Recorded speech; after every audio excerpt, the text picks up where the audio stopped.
Ah, mais t'es là-bas tout fort. Et puis, na bato baza na génération moko na mito tangi na deux mais pourquoi bato les logos et pour aussi porter vérité neti mama ocholoba awa ngata na obeta kuna tuyebaka bango te biso tolotala bango te oyebi bato na ngai toyebaki ndenge tanga beti mwana mabisala succès ya fou na mokili awa na komba sauf que dans les adorateurs à côté de donc Evry Moutabé était Mado. Est-ce que vous comprenez mais chef Yann bon moi ce qu'on a dit ceux qui n'ont lobby ceux qui ont couru en beau ils ont pas bâtonné ceux qui n'ont lobby il y aura si nous lobby il y a des bêta est-ce qu'il faut le temps à mon toi bêta là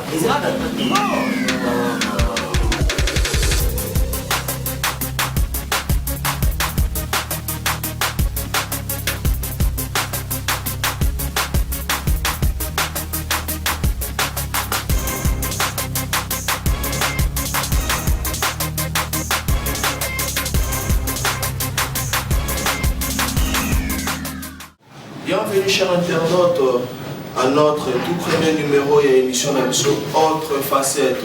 Autre Facette, émission Yaba Héros sur ya art congolaise. Autre Facette, émission encore d'une renommée nayo.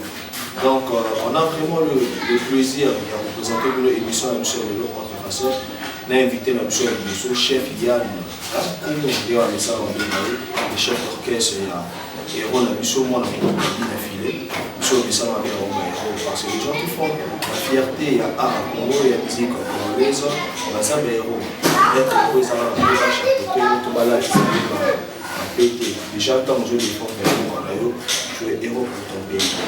Donc, on va déjà commencer notre émission, Autre Facette. Pourquoi Autre Facette aujourd'hui? On va vraiment découvrir ensemble. Hein? Makambo et Batem na Autre Facette. Bonjour chef Yann. Bonjour les Goulomais, mais que je peux sentir que tu es dans le logo. Donc, le lobby, nous avons chef Yann lobby. Avant de commencer, on va remercier soutenir déjà chaîne Bichot, Star TV, notre chaîne YouTube. Abonnez-vous pour voir les vidéos et vraiment la chaîne. Parce que nous avons une émission Autre Facette, des émissions de héros. Bon, il y a des news, il y a des moves, il y a des stars, il y a des domaines confondus. Là, je commence à saluer le sponsor officiel de l'émission. Les Algériens, pas mal, 3 fois plus de et sans oublier notre partenaire. Lui, il est notre partenaire officiel. La bière de luxe Ricky Ozana Potolico depuis la commune de Matétina Pécho Bambote. Chef Yann, rien à dire, nous autres les gens toujours dans la victoire. Non, ça va par la grâce de Dieu, Dieu fait grâce. Et merci de la bateau, on va chance dans la Bichot. Et merci de mettre les temples. Il faut voir sur l'année de qualité. Merci que nous avons tout banné pour tout. Pour nous baser le banner partout dans le monde. Tant que le bateau est à la question, nous avons un poteau sur le là. Nous avons répondre caca dans la question. Voilà.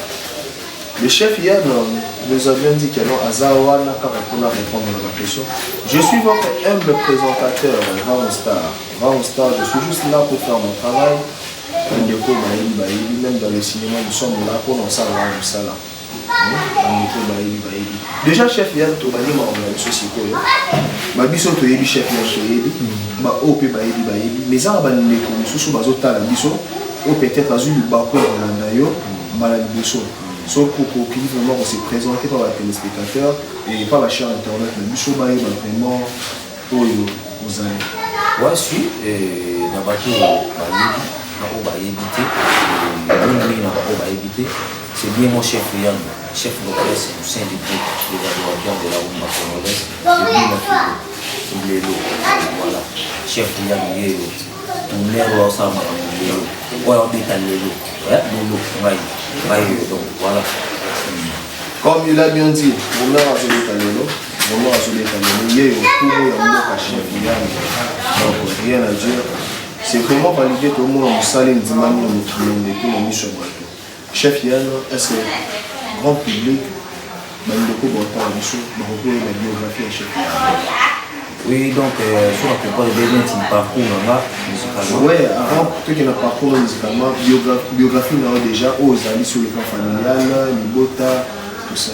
Ouais, chef Yanaza, moi dans mon famille, moi je suis 6, et chef Yanaza 4e, et c'est Manangai, Nibale, et voilà. On a pas tout dans la limba, mais chef Yanaza moi dans Ngengi, Abotami dans Ngengi, Akoli dans Ngengi.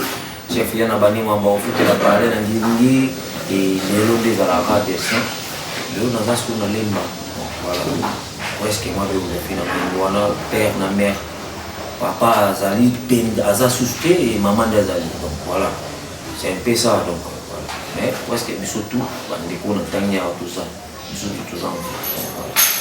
Chers internautes, comme vous nous suivez de partout, hein, à ce moment, les journalistes les plus frais, je vais quitter. Moi, quand je suis avant au Star TV, je suis coaché, donc, les enfants, c'est mon biographie, le chef Yann, donc, tous les cas, on va les artistes, on va et ça, on est bien beaucoup. On va bien et ça, on a bien parce que, comme on est là, maître de maître c'est mon président, maître du temple de la donc on a élève de l'histoire. Donc on ça comme moi, non, on a dit signification comme quand même. Voilà, c'est ça, et ça là on a bien. Tant que patron de la bon, on a comme moi, mon mission doit dire bao kisu bao pia au place mo boy ba grandeur mo boy o ngana o toyebi kumu tala ba kumu bazana makambo ibele na nzoto na bango mutu babenga kumu wala isala ngadi isala nga président ba collègue na ngata ngabenga kumu mukonza mboka atuko isala ngadi voilà et ça la chef hier le lion temps babenga kumu mukonza mboka là j'en profite pour dire bonjour à celle qu'on appelle la sublime, hein, bébé Berxia. Moi je l'appelle la patronne, hein, femme d'affaires Berxia. Depuis place de Talabiso, donc un peu sur Bambo Tébélé, femme d'affaires Berxia. Kumo. Maintenant on va commencer par ton parcours. Parcours là, il y a un nouveau résultat. Peut-être que la police peut déjà m'attendre. Un nouveau résultat là, chef Yann. Qui le monde drummer à jouer ça. Et banane bon makambango moni ngai boom eza ine mais eya koduma na ntango boye ngaso na obeta bale awa oloba nanga oyo osali na misiki moi je croyais que bolo nanga ezali bale nzoka nde yango ezalaki yango te tindi nakoma na misiki boye elekelaka mpe bamaster mosusu baza bajoueur lelo oyo na otanga nanga bakombola bango te baobeta bina bekita bine na mboko tinga na koma musicien mpe elekelaka bango donc ezalaki kaka ke ofandi boye ozwi na omwa bamanzanza mo banini bo bani obeta parceke baolakisa te mais déjà ndenge obeta bato baotala mais oyo balakise te aobeta boye ndenge nini omoni donc ezalaki na bandaki bongo tititititi nakoma obeta nanga na baeglise ti na beti na l'église ti après kolongwa na l'église mbala moko donc moni na ba quartier na ba série mo boy orchestre ba quartier les alaki en fait nga na beta moté na beta na orchestre ba quartier to orchestre ba quartier beta bongo nga na beta na l'église comment tant destin wana ya kusala musique au typique mais ko benga et côté lenga ndi mbala moko na kendaki na jeter et pas ya viens dans il est padre la PC bangote par azali na bandeko tout donc voilà kuzala nanga kuna ti voilà kolongwa nanga kuna. Si on comprend bien cher internaute le chef Yann a autobeta sur chef Yann a mandé par sentiment na nenga la parler à Québec église pas à intégrer groupe ya moto ya faire le pas moko ya bero mboka na biso chef Yann, est-ce que le parcours combien de temps ça y est carrière et comment il s'est rien dans ta vie? Bandé Kobe ton église parce que déjà ton église va permettre au banobé de c'est que déjà dans mon famille trop vraiment yo banya na famille bon et pas monsieur sur le coquille pour bossa mais kokota na ngai na orchestre ya Jet Set ya vina ngai fait rigola et zela ceux qui n'ont connu si bien et cause à la 2008 comme ça 2008 oui 2008 on est à Kokota et on travaillé en tout cas qu'est-ce qu'on est là orchestre où il a place une information makasi dans la reconnaissance. Oui, massa mon boy, comment est Evril? Bon, je sais pas son way by Evril. Ah, mais t'es là-bas tout fort, Evril. Sauf regarder dans les adorateurs à côté de. Donc Evril Moutabe était un mado. Est-ce que vous comprenez maintenant? Mais chef Yann. Bon, moi, ce qu'on a dit, ceux qui n'ont lobby, ceux qui n'ont lobby, ils ont pas m'attendé. Ceux qui n'ont lobby, ils ont ceux qui n'ont lobby, ils étaient bêta. Est-ce qu'il faut le temps à mon toit bêta? Non, papa. Bon, cher internaute, ma question est ma réponse, ils ont invité. Maman, non, ça langage qui est lié. Donc, à comprendre est clair que générique ça a succès carton mondial, Yamado, chef. Yann Koumou, tu dévoilé Francesco Totti, est-ce que tu me confirmes ça? Papa, moi je suis un fan de hein? La fan de te pour n'attendre pas combat, tu n'as pas sur la batte. Logiquement, tu n'as pas sur les adorateurs. Normalement, il y a Melinga, Ming, par respect na yo. Journaliste de dévoiler ma secret. Au Pessangaï, au tout n'a pas de question. Na ko boy était na fan de calme. Et n'a répondu les appels bien respect à bateau bataille à Abisso surtout. Voilà, donc on a essayé de répondre tous les qui. Chef Yann, est-ce que tu as dit que dévoiler le mot somme et aussi un scandale dans le milieu de et là on est une générique, mère générique Yamado, Francesco Totti, dans un rapport ça, Bandego Botel, ça va éclaircir. Tous les gars, s'il te plaît. À retenir et que mon chef Yann a pourquoi on a sans langage qui est. Pourquoi Batou les logos et tout pour supporter vérité? Pour nous. Net ma no cholo ba ah. Ngata na obeta kuna. Tu yeba ba ngoti. Biso to no tala ba ngoti. Oyebi patron na ngai tu yeba yendeni. Tanga beti mona mabesala succès ya fou na mukilo ah na Kongo. Ndé monema. Et comme la biso ti kuna na JT. Je m'aurais bêté nzembo moko na mona baba dégâts. On comprend. Et comme la biso sala boulot bien. On comprend. Voilà donc pour vous dire que na nota la pena kuna penza te. Donc il a pas normal là il va être tous les qui. De partout où vous nous suivez. Donc dévaluer émission toujours Elengi. Il y a Willy Moucheni, le code mondial est connecté à ce moment pour nous entendre la mission. Le code mondial il y a Willy Moucheni. Mon vieux Adricha Montro, maître Zibé Balapeso Mambote depuis Londres, ça va bien. À l'actualité, on dirait Makammo Bozo les Omokilési Pranangote. Mokilézo déclaré comportement du boss, le boss, le président de l'affilié. Bandeko Naïb a déploré total l'émission. Nathalie Tchali Materazi, Nathalie Acoustique Match, Nathalie Bandeko Moussou, Bazo déploré, Bassé Dakapo, Bazo déploré, Bazo se comporter bien. Trop orgueilleux, Bazo respecter papa. Bon, en fait, ceux qui vont réclamer dans Bongo, on a vraiment sensible. Parce que, nous avons orgueilleux. Orgueil en Moscou par rapport à quoi?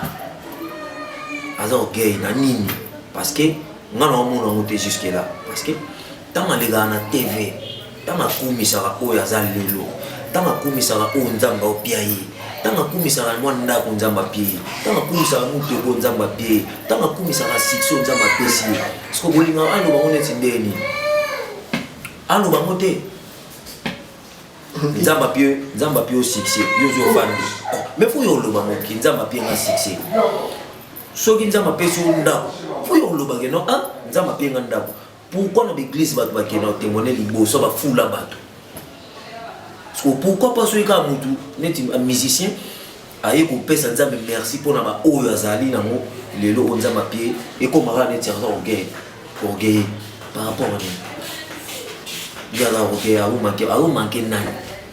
Bazo c'est platé na nini en fait. Actualité qui tout ça dans un positionnement na terrain. Dans un bon mot ça et l'équipe kilo tellement que les cas par langage ou bazio au internet. Album na biso le kiamo na kilo. Donc photo sur la mini positionnement. On comprend. Tout sur le positionnement. Et ça bandeko bazo vraiment que c'est dérangé par rapport à eux. Et ça a bien été ma propos dans ce zone maman télé. Et ça a vraiment bien été.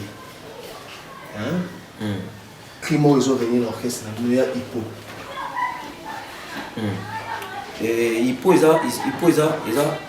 tant que artiste to salika moi j'aime moi musique mais hippo na toloba hypocrite. Vérité na ngoya mwana obimba na ngoya mwana ya igibeta oui aobeta bato nyos tu ba obulele fo o ba olingele mabe oyo ba olinga ba combattre musique na obeta bango voilà kumo Fabrice Kibo moni de ona monde to yanga na ba TV boy bino na éviter sur boza na posa na ba plateau na bino boy to yanga ka kokosa te biso tolingi siko mamba kosa te biso tolingi toloba na biso vérité oza comprendre bongo liboso bacaméra onde makambo tolobaka bongo sikoyo na basima bacaméra oyebi makambo esalamaka oyebi makambo elekaka na batelefone oyebi makambo tolobaka sikoyo biso tolingi teke na caméra toloba makambo mosusu na nsima caméra na nsima toute vérité n'est pas bonne à dire papa mais otala vérité oyo oloba ti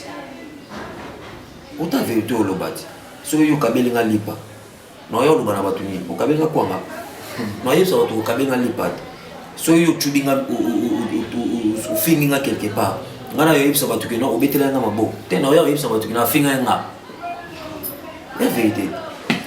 Bon voilà, nous chutons déjà avec cette émission hein? Donc Fabrice Kiboum et nos autres nous sommes là avec chef Yann, le chef d'orchestre, les adorateurs de Binafilé, il y a président Binafilé, chef d'orchestre Yeyo.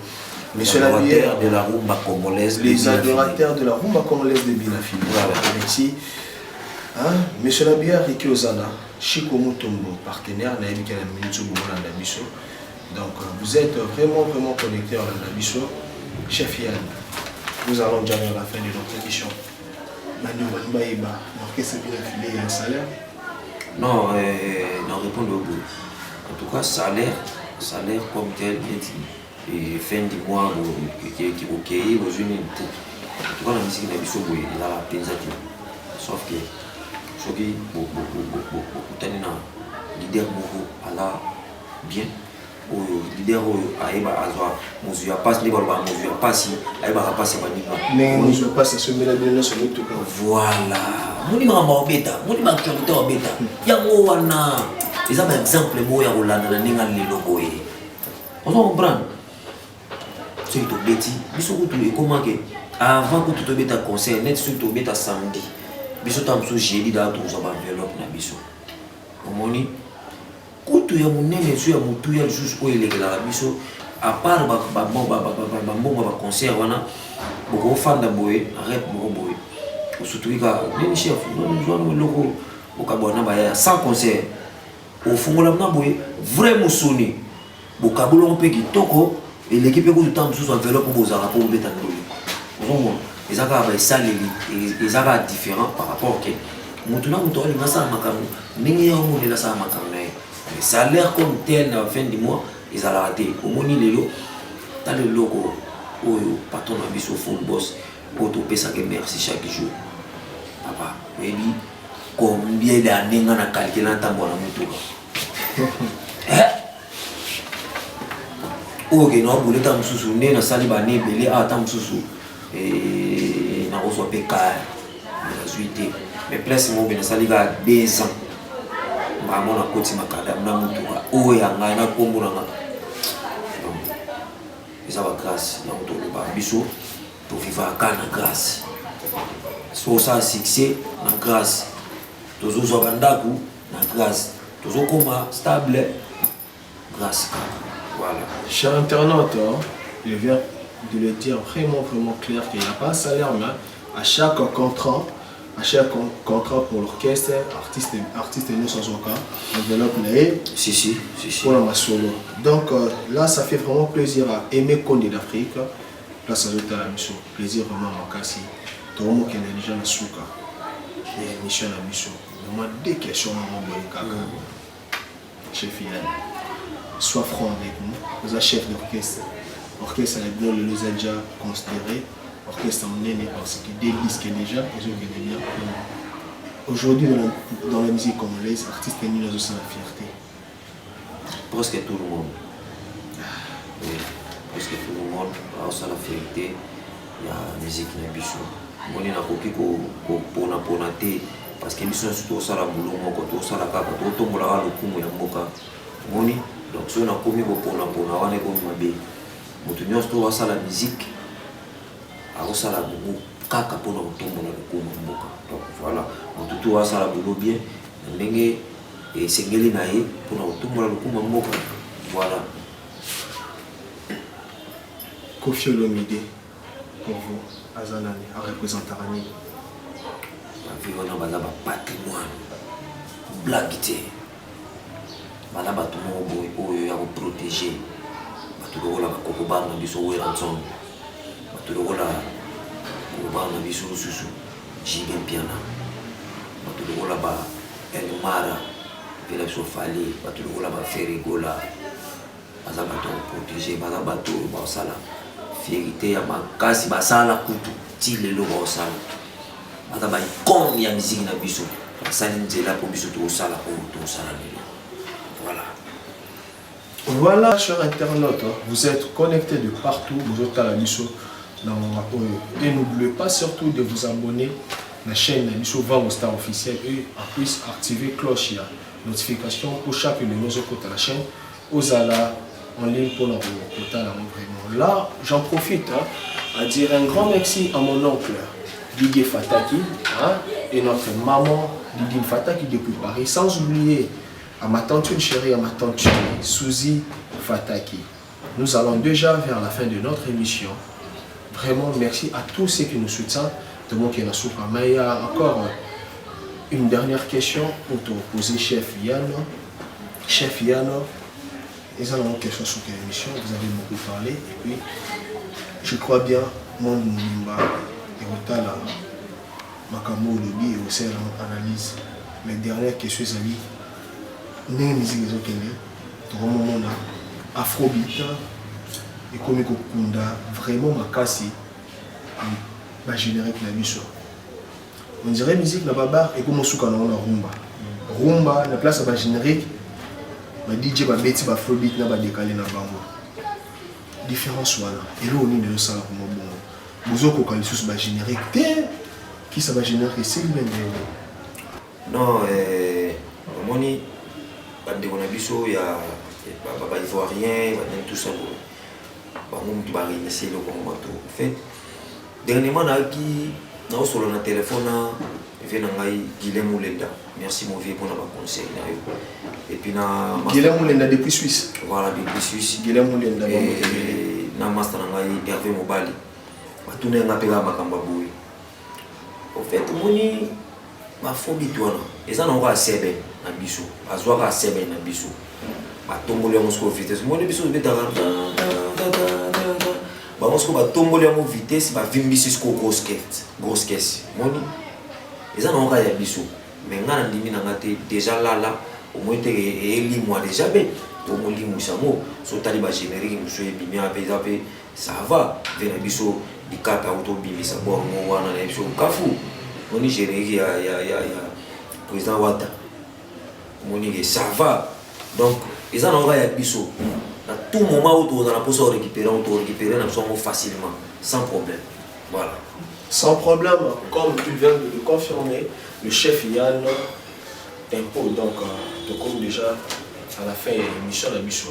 Chef Yann, un dernier mot pour la bande de sur le boîte et puis un message pour tous les artistes et musiciens congolais. Ouais, d'abord, message à l'Ibocho Zali, ça l'appelle, pas du tout.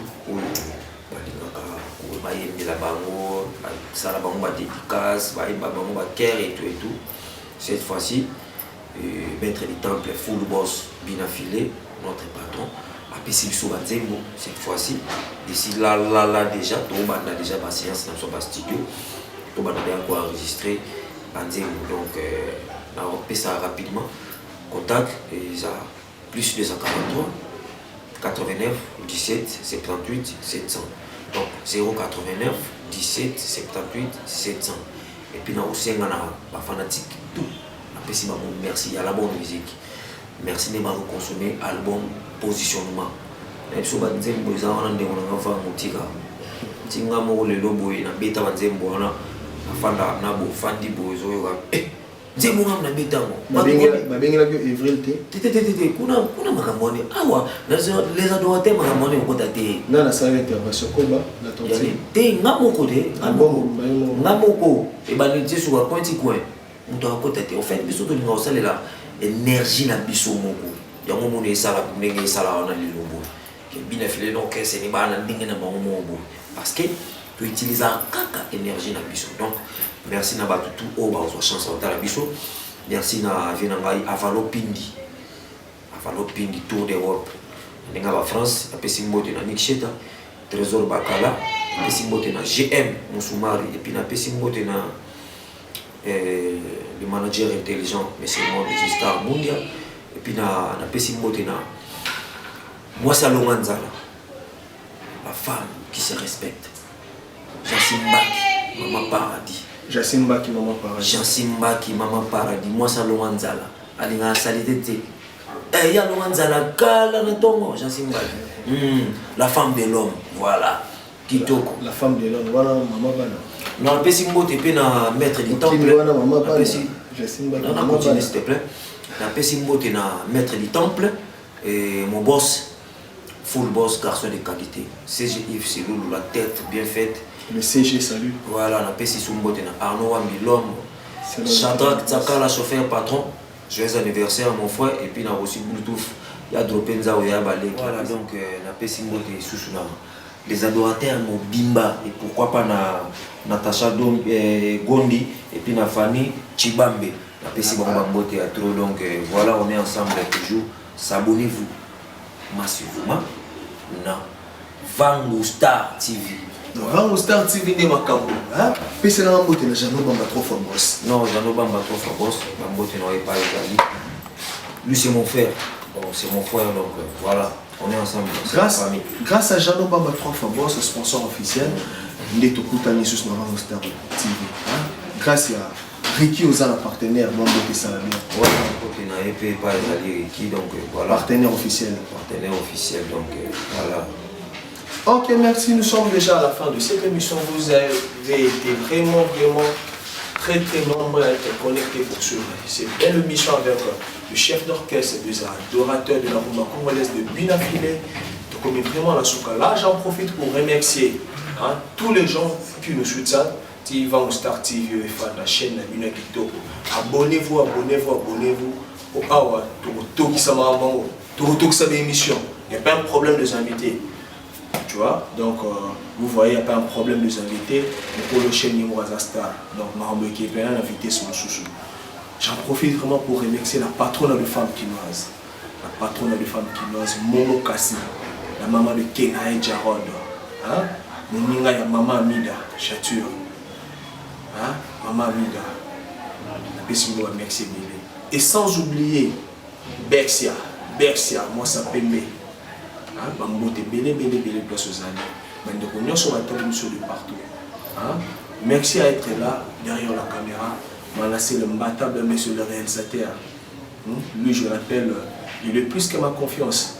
Attends, la ligne est bien sur le temps pour la pépélé. Manassé l'imbattable. Sans oublier la belle Grady. Moi, c'est Mundo, moi, c'est Kitoko. On dirait que ta famille, ça va monter, mais réalisateur qui m'a donc la personne va monter place aux années. Sans oublier Mère Boss, moi je l'appelle Mère Boss, Josana et Koma Makota Mère Boss, Mambo Tebele. Vous avez été vraiment nombreux à être connectés pour suivre cette belle émission. Si vous avez aimé l'émission, likez et partagez le lien. Et surtout, n'oubliez pas de vous abonner dans notre chaîne Vango Star TV. Dernière dédicace, c'est la femme du boss, Maman Jessica Kassomo. Maman Jessica Kasso, la femme du chef, donc on a 3 femmes, Deborah Kasso. Moi, tu es place Mozali. Pour la Léno. Tout ce qui est.